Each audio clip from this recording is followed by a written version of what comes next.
Бүгінгі сабақтың тақырыбы функция және оның қасиеттері. Біз төменгі сыныптарда функция ұғымымен танысқанбыз. Функция ұғымын біз былай түсінетінбіз. X жиынынан алынған X элементтің әрбір мәніне Y жиынынан алынған Y элементтің тек қана бір мәнін сәйкес қоятын ережені функция деп атаймыз дегенбіз. Енді функция берілу үшін біріншіден оның анықталу облысы берілу керек. Анықталу облысы деген жаңағы X айнымалының қабылдайтын мәндері, олар тәуелсіз айнымалы деп аталады, немесе аргумент деп аталатын. Содан кейін ол функцияны ережесі берілу керек. Яғни екі айнымалының арасындағы тәуелділікті көрсететін ереже болу керек. Ал енді функцияны, кез келген функцияны зерттегенде біз бірінші анықталу облысын табудан бастайтынбыз. Ал функцияның анықталу облысын табу үшін мынандай шарттарды білу міндетті. Ең бірінші, егер берілетін функция бөлшек рационал болса, f от x бөлінген g от x болса, онда біз білеміз, төменгі класстардан бөлшекті бөлімінде сан болмау керек екен. Яғни санды нөлге бөлуге болмайтынын білеміз. Демек, бұл жағдайда, осы бөлшек рационал функция болған жағдайда қойылатын шарт, анықталу облысын табуға қойылатын шарт, бөлшектің бөлімінде тұратын өрнек нөлге тең болмау керек деген шарт. Осы шарт бойынша біз анықталу облысын табамыз. Екінші, біз білетін жұп көрсеткішті түбір астында болса, егер өрнегіміз квадрат түбір астында немесе төртінші дәрежелі түбір астында берілсе функция, онда біз білеміз, кез келген санның жұп дәрежесі оң сан. Олай болса, түбірдің ішінде тұрған өрнек f от x-тің теріс емес сан болу керек деген шартын анықталу облысы ретінде қоямыз. Яғни, осындай берілсе функция, оның анықталу облысын табу үшін f от x үлкен немесе тең 0 теңсіздігін шешеміз. Үшінші біз білетін функциялар қандай функциялар? Мысалы, синус x функциясының, косинус x функциясының анықталу облыстары кез келген сандар. Ал тангенс x функциясы берілсе, егер тангенс x деп берілсе, онда x-тің мәні тангенс синус бөлінген косинус. Олай болса, косинустың 0 болатын мәндерінде тангенс анықталмаған. Демек, пи бөлінген 2 плюс пи n анықталу облысына кірмейтін нүктелер деп айтамыз. Сол сияқты котангенс болса, өзіміз білетін y-тен болады.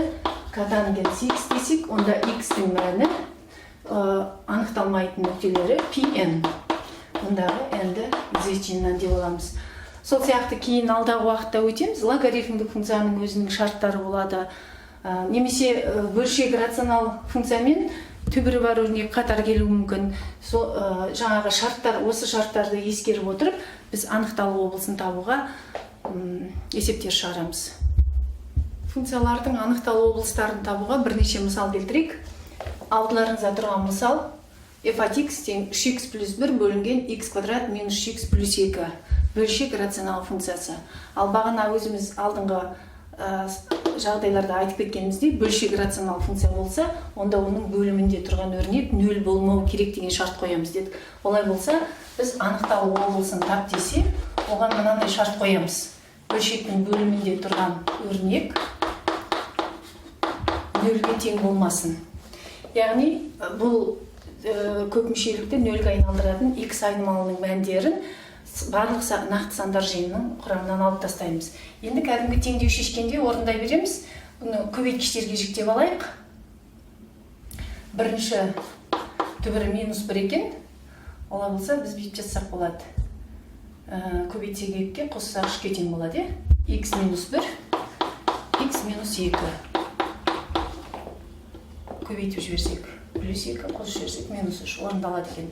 Яғни көбейтіндісі 0 болмау керек. Көбейтіндінің мәні 0 болу үшін көбейткіштердің әрқайсысын жеке-жеке 0-ге теңестіретінбіз. Ендеше әрқайсысы жеке-жеке 0 болмау керек деген шарт қоямыз. X минус 1 0 болмау керек, және x минус 2 де 0 болмау керек. Ал x минус 1-ді 0-ге айналдыратын x айнымалының мәні 1, олай болса x-тің мәні 1 болмау керек. Ал екінші жағынан x-тің мәні 2 болмау керек. Сонда барлық сан түзуінде кескіндеп көрсететін болсақ, сан түзуіндегі барлық сандар жиынынан 1 және 2 нүктелері жиынға кірмейтін нүктелер болады. 1, мінекей 2. 1 және 2 нүктелер. Яғни берілген x айнымалының орнына 1 мен 2-ден басқа барлық сандарды қоюға болады деген сөз. Осы екеуінен басқа барлық сандар берілген функцияның анықталу облысы бола алады. Яғни бүйтіп жазамыз біз. dy тең минус шексіздіктен 1-ге дейінгі аралықтың сандарын қоямыз. Бірігуі 1-ден 2-ге дейінгі аралықта, бірігуі және 2-ден плюс шексіздікке дейінгі аралықтағы x айнымалының мәндері берілген функцияның анықталу облысын береді. Ал енді келесі мысалға назар аударатын болсақ, бұл жерде жұп көрсеткішті түбір, яғни квадрат түбір астында өрнектер тұр. Біз бағана айтып кеткеніміздей, квадрат түбірдің астында тұратын өрнегіміз теріс болмау керек. Яғни x квадрат минус 1 үлкен немесе тең 0 болу керек. Анықталу облысының шартын былай қоямыз. x квадрат минус 1 үлкен немесе тең 0-ден дейміз. Ал енді екінші өрнекте бөлшек тұр. Бөлшектің бөлімі 0 болмау керек деген шартты білеміз. Және квадрат түбір астында теріс сан болмау керек деген шарт бар. Осыдан бізде теріс болмасын дегендегі тең таңбасын түсіріп тастасақ, бөлшектің бөлімі 0-ге тең болмау керек деген шартты да қамтитын боламыз. Сонда 3 минус x үлкен 0. Яғни осы жердегі түбірдің тең таңбасы түсіп қалады бөлшектің бөлімінде тұрғандықтан. Яғни осындай жағдайларда есімізде екі шартты да ұстауымыз керек. Енді бұны кәдімгідей шешеміз.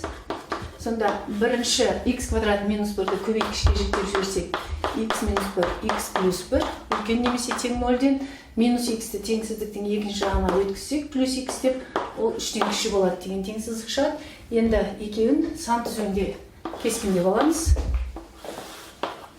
Бірінші теңсіздіктің нөлдері плюс 1, минус 1 және тең таңбасы бар болғандықтан оларды жиынға кіреді дейміз. Минус 1, плюс 1 және интервалдар әдісіне салсақ, плюс минус плюс болады. Бізге керегі плюс аралықтары. Бұл бірінші теңсіздіктің шешімдер жиыны болады. Ал екіншісінен x 3-тен кіші дейді. Яғни 3 деген сан қатаң болғандықтан ашық дөңгелек түрінде болады. Яғни 3-тен кіші болатын болса, мұнда олар 3-тің төменгі жағында болады. Сонда байқағанымыздай, ортақ екі теңсіздікті де қанағаттандыратын ортақ аралықтар жиыны берілген функцияның анықталу облысы болады. Сонда минус шексіздіктен минус 1-ге дейінгі аралықтар, 1-ден 3-ге дейінгі аралықтағы сандар жиыны берілген теңсіздіктердің шешімдері болады.